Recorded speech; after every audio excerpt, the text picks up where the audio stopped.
Hello everyone, जय हिंद। स्वागत है आपका आपके अपने यूट्यूब चैनल के प्लेटफॉर्म में। आज मैं आपके समक्ष बात कर रहा हूँ 1 अक्टूबर एसएससी एमटीएस एग्जाम 2024 के फर्स्ट शिफ्ट के महत्वपूर्ण प्रश्नों के संदर्भ में। और यह वीडियो आपके आने वाली सभी परीक्षाओं के लिए अति महत्वपूर्ण और लाभदायक होगा, इसलिए इस वीडियो को जरूर अंत तक देखें। और इसी के साथ अपने वीडियो को स्टार्ट करता हूँ। और फर्स्ट और महत्वपूर्ण प्रश्न पूछा गया था कि सौरभ गांगुली ने किस मैच में अपनी शर्ट उतारी थी। तो इसका आंसर है वर्ष 2002 में लॉर्ड्स में। और वर्ष 2002 में लॉर्ड्स में इंग्लैंड के खिलाफ नेट वेस्ट सीरीज के फाइनल में भारत की जीत के बाद सौरभ गांगुली ने अपनी जर्सी या शर्ट को उतारकर जश्न मनाते हुए लहराया था। और यह विश्व क्रिकेट के इतिहास में सबसे यादगार क्षणों में से एक है। और नेक्स्ट क्वेश्चन पूछा गया था कि प्रसिद्ध नर्तक युगल कमलिनी अस्थाना और नलिनी अस्थाना को वर्ष 2022 में किस नृत्य शैली में उनके महत्वपूर्ण योगदान के लिए पद्मश्री से सम्मानित किया गया है। तो इसका आंसर है कथक। और कमलिनी अस्थाना और नलिनी अस्थाना आगरा उत्तर प्रदेश की रहने वाली युगल बहनें हैं, अर्थात जुड़वा बहनें हैं। और ये दोनों बहनें कथक की बनारस घराना शैली के अपने शानदार प्रदर्शन के लिए जानी जाती हैं। और ये जुड़ा बहनें भारत और विदेशों में कथक की बनारस घराना शैली को लोकप्रिय बनाने में उनके योगदान के लिए भी जानी जाती हैं। और इसी योगदान के लिए इन्हें वर्ष 2022 में पद्मश्री सम्मान से सम्मानित किया गया है। और नेक्स्ट महत्वपूर्ण प्रश्न पूछा गया था कि पीएम स्वनिधि योजना किस मंत्रालय से संबंधित है। तो इसका आंसर है आवास और शहरी मामलों के मंत्रालय से। और पीएम स्वनिधि योजना केंद्रीय क्षेत्र की माइक्रो क्रेडिट योजना है। और पीएम स्वनिधि योजना को 1 जून 2020 को आवास और शहरी मामलों के मंत्रालय द्वारा स्ट्रीट वेंडर्स को सहायता प्रदान करने के लिए शुरू किया गया था।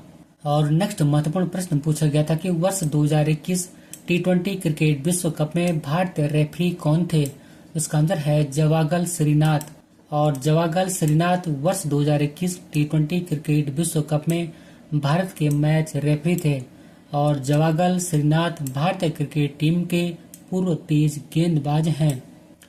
और नेक्स्ट महत्वपूर्ण प्रश्न पूछा गया था कि ब्राह्मी लिपि को सर्वप्रथम किसने पढ़ा। तो इसका आंसर है जेम्स प्रिंसेप ने। और जेम्स प्रिंसेप पहली बार वर्ष 1837 में ब्राह्मी लिपि और खरोष्टी लिपि को पढ़ने में सफल हुए थे। और नेक्स्ट महत्वपूर्ण प्रश्न पूछा गया था कि भारत में सार्वभौमिक वयस्क मताधिकार की न्यूनतम आयु क्या है। इसका आंसर है 18 वर्ष।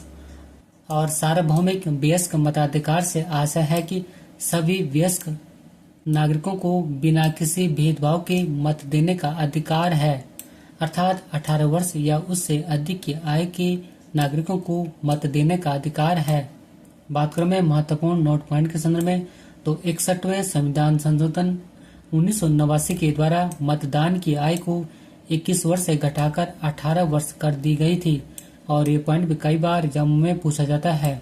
और नेक्स्ट क्वेश्चन पूछा गया था कि घोड़े मोडनी नृत्य किस राज्य से संबंधित एक लोक नृत्य है। उसका आंसर है गोवा। और घोड़े मोडनी नृत्य गोवा से संबंधित एक लोक नृत्य है। और यह नृत्य अर्थात घोड़े मोडनी नृत्य वार्षिक सिग्मो उत्सव के दौरान किया जाता है, जो बसंत ऋतु में गोवा में मनाया जाता है।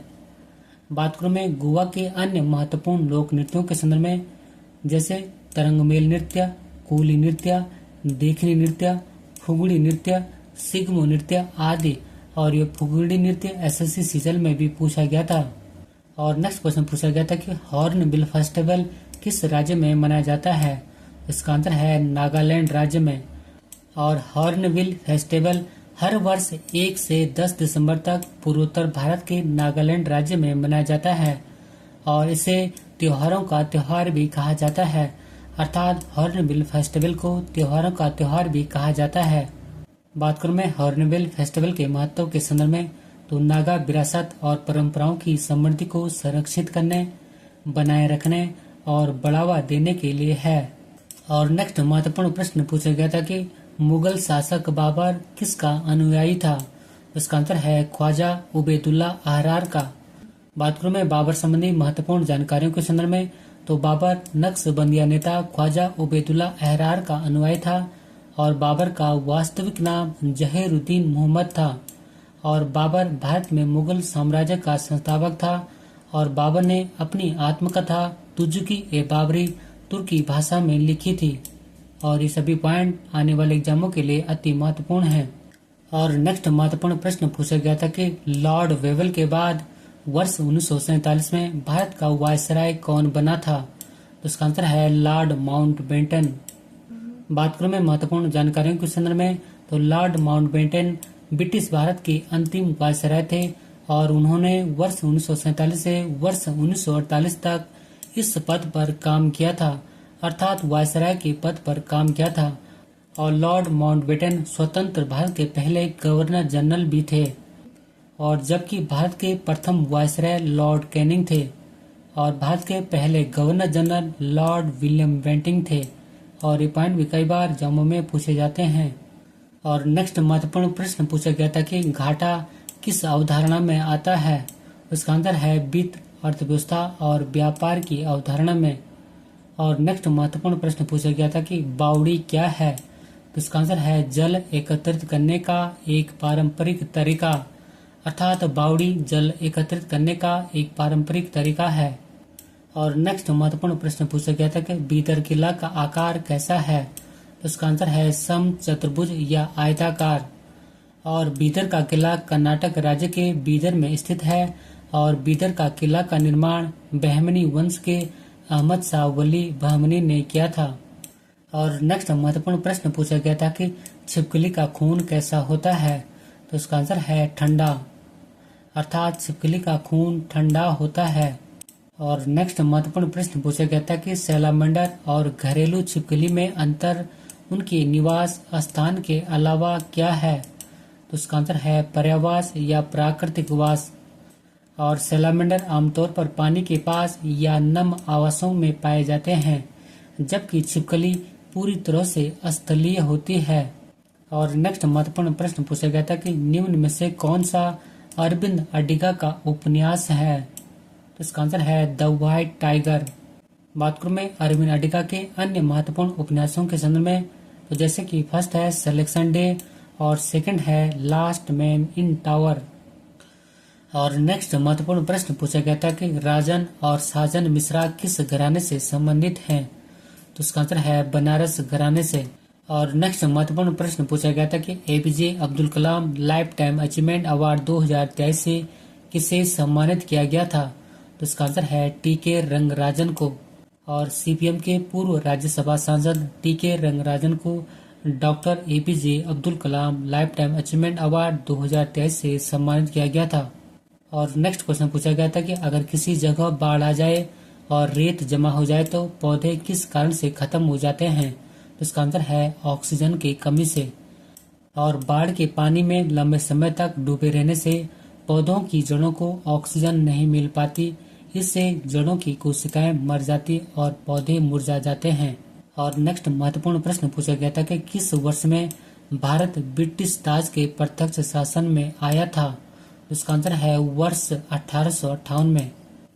बात करूं मैं 1858 का भारत शासन अधिनियम की महत्वपूर्ण जानकारियों के संदर्भ में, तो इस अधिनियम के द्वारा भारत में कंपनी का शासन समाप्त हो गया। इस अधिनियम के द्वारा भारत का शासन ब्रिटिश ताज के अधीन कर दिया गया। इस अधिनियम के द्वारा गवर्नर जनरल को अब भारत का वायसराय कहा जाने लगा। और इस अधिनियम के द्वारा मुगल सम्राट के पद को समाप्त कर दिया गया और भारत के बुद्धिजीवियों ने इसे अर्थात 1858 का भारत शासन अधिनियम को मैग्ना कार्टा कहा है। और ये सभी पॉइंट आने वाली परीक्षाओं के लिए अति महत्वपूर्ण हैं। और नेक्स्ट महत्वपूर्ण प्रश्न पूछा गया था कि कौन सा आय समूह भारत में कामकाजी आबादी का गठन करता है? इसका आंसर है 15 से 59 वर्ष के बीच के आयु समूह का। और भारत में कामकाजी आबादी, जिसे कामकाजी आयु की आबादी के रूप में भी जाना जाता है, को आमतौर पर 15 से 59 वर्ष के बीच का आयु समूह माना जाता है। और नेक्स्ट महत्वपूर्ण प्रश्न पूछा गया था कि रेलवे ब्रॉडगेज ट्रैक की चौड़ाई कितनी होती है? इसका आंसर है 1.676 मीटर। बात करूं मैं अन्य रेलवे लाइनों की चौड़ाई के संदर्भ में, तो ब्रॉड गेज ट्रैक या बड़ी लाइन की चौड़ाई 1.676 मीटर होती है। मीटर गेज या मीटर लाइन की चौड़ाई 1.0 मीटर होती है। नैरो गेज या छोटी लाइन की चौड़ाई 0.610 मीटर होती है। और इसी पॉइंट के साथ अपने वीडियो को समाप्त करता हूँ। यदि आपको मेरे वीडियो का कंटेंट पसंद आए तो वीडियो को लाइक, शेयर और सब्सक्राइब भी करना। मिलते हैं जल्दी नेक्स्ट वीडियो में, तब तक के लिए धन्यवाद।